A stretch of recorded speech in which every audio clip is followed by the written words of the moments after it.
Anggota DPR RI mendapatkan berbagai tunjangan yang fantastis. Salah satunya tunjangan rumah 50 juta rupiah. Per bulan, anggota DPR bisa mengantongi pendapatan lebih dari 100 juta rupiah.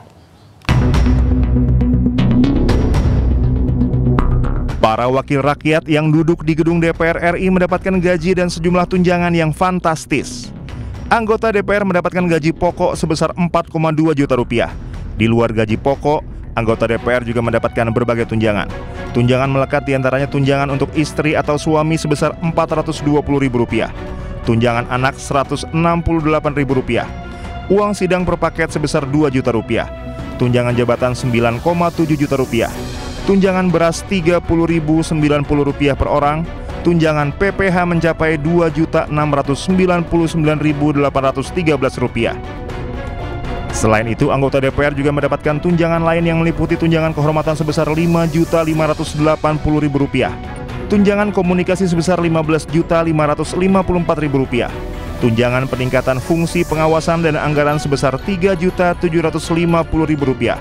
Anggota DPR juga mendapatkan bantuan listrik dan telepon sebesar Rp7,7 juta, dan juga mendapatkan anggaran untuk asisten anggota mencapai Rp2.250.000. Dan saat ini anggota DPR juga mendapatkan tunjangan rumah sebesar Rp50 juta per bulannya. Dengan demikian, total pendapatan per bulan anggota DPR RI mencapai Rp104.051.903. Namun berdasarkan Pagu APBN 2025, gaji seluruh anggota DPR mencapai Rp1,6 triliun per tahun.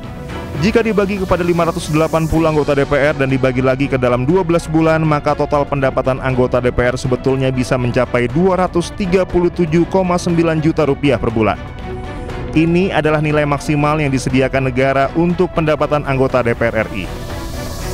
Kemudian jika ditambah tunjangan perumahan Rp50 juta per bulan, maka total pendapatan anggota DPR RI per bulan bisa mencapai Rp287,9 juta per bulan.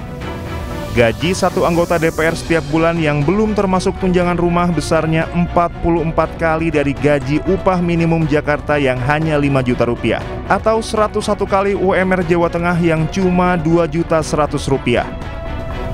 Gaji wakil rakyat ini juga 43 kali gaji guru PNS. Bahkan jika dibandingkan dengan gaji wakil rakyat di luar negeri, di Amerika Serikat gaji anggota parlemen hanya 11 kali upah warganya. Sementara Inggris cukup 4 kali dari upah minimum warganya. Pemirsa, sebelumnya aliansi masyarakat dari berbagai elemen gelar unjuk rasa di DPR. Masa tolak kenaikan tunjangan anggota dewan. Pajak dilimpahkan ke rakyat, betul. Pemirsa, ribuan orang memadati kawasan gedung DPR Senayan, Jakarta sejak Senin pagi. Mereka menyampaikan orasi dan juga tuntutan mereka terkait tunjangan anggota DPR. Mereka menyoroti tunjangan anggota DPR yang dinilai tidak masuk akal lantaran terjadi saat kondisi ekonomi masyarakat yang sedang sulit. Sengaja datang dari luar Jakarta untuk kendaraan bermotor, lalu mereka melihat ada aksi pada hari ini dan mereka... Kita beralih ke informasi lain. Pemirsa, 4 otak pelaku penculikan dan pembunuhan kepala cabang Bank BUMN berhasil diringkus. Saat ini total ada 8 pelaku yang telah berhasil ditangkap polisi. Pepet tuh, Teng. Pepet depan. Itu ya. Hah? Iya, udah pepet, Teng, Teng. 4 otak pelaku penculikan dan pembunuhan kepala cabang Bank BUMN berhasil diringkus. Aksi kejar-kejaran mewarnai penangkapan para pelaku.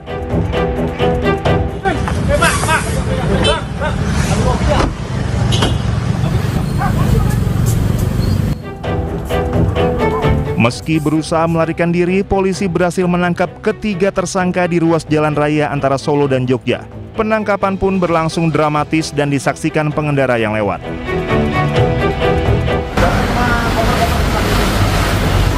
Siapa yang nyuruh?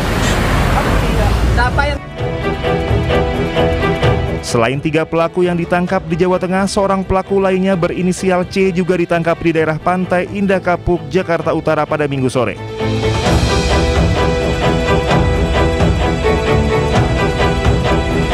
Sebelumnya polisi telah menangkap 4 penculik dan pembunuh Ilham Pradipta, Kepala Cabang BRI Cempaka Putih, Jakarta Pusat. Pelaku ditangkap di lokasi berbeda, salah satunya di Bandara Komodo Labuan Bajo, Nusa Tenggara Timur. Sebelumnya korban Muhammad Ilham Pradipta diculik di halaman sebuah pasar swalayan di Pasar Rebo, Jakarta Timur. Korban ditemukan tewas di Desa Nagasari, Kabupaten Bekasi, Jawa Barat. Dari hasil uji forensik terungkap terdapat luka akibat benda tumpul di bagian leher dan dada Muhammad Ilham Pradipta. Tim Liputan Anyus melaporkan.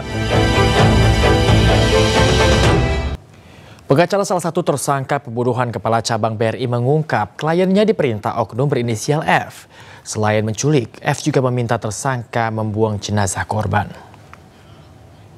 Waktu sore, setelah penjemput dengan cara paksa itu dilakukan, ada perintah dari oknum yang namanya F itu untuk diserahkan di daerah Jakarta Timur. Nah, ada jeda waktu pada saat dijemput paksa dengan diserahkan itu, setelah diserahkan, keempat pelaku penjemputan paksa ini mereka udah selesai tugas dan mereka pulang. Setelah mereka pulang kurang lebih jeda waktu berapa jam setelah itu mereka dipanggil lagi untuk mengantar pulang si korban. Nah, pada saat waktu ketemu lagi, disitulah bahwa mereka melihat korban ini sudah tidak bernyawa lagi. Tapi yang menjadi catatan kami di sini, pada saat mereka mengantar itu mereka juga dalam tekanan.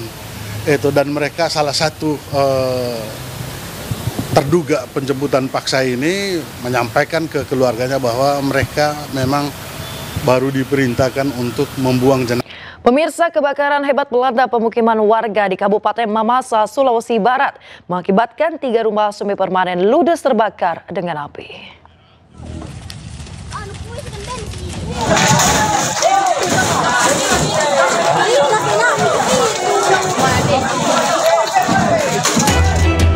Api membumbung tinggi melahap 3 rumah warga semi permanen yang berada di Kelurahan Lakahang, Kecamatan Tabulahan, Mamasa. Tentu saja kobaran api ini membuat panik sejumlah warga yang berada di lokasi. Tidak adanya armada kebakaran yang tiba di lokasi membuat api sulit dipadamkan. Warga hanya berusaha memadamkan api dengan alat seadanya.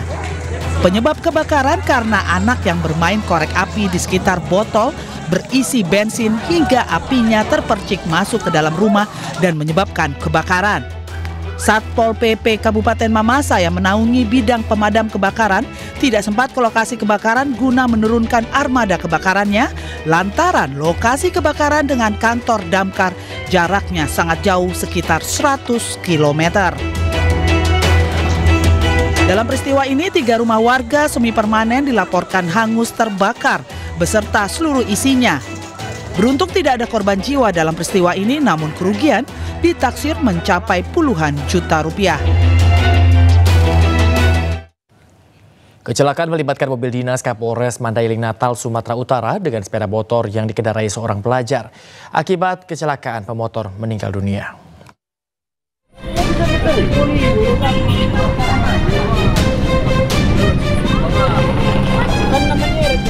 Mobil dinas Kapolres Mandailing Natal, Sumatera Utara terlibat kecelakaan dengan sebuah sepeda motor di Jalan William Iskandar, Panyambungan, Mandailing Natal, Sumatera Utara. Akibat kecelakaan ini, pengendara sepeda motor yang merupakan pelajar SMA meninggal dunia saat dibawa ke rumah sakit.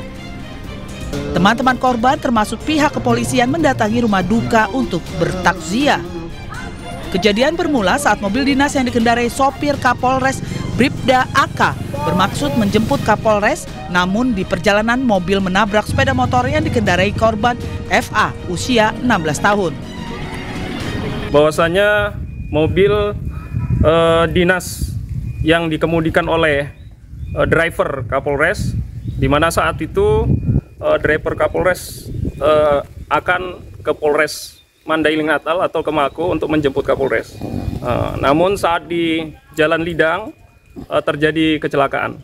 Nah, terkait dengan hal tersebut, personil atau pengemudi mobil Dinas Kapolres saat sekarang ini telah kita amankan, kemudian kita mintai keterangan. Korban telah dimakamkan di pemakaman setempat, sementara sopir Kapolres, Bribda AK, telah menjalani pemeriksaan di pihak kepolisian.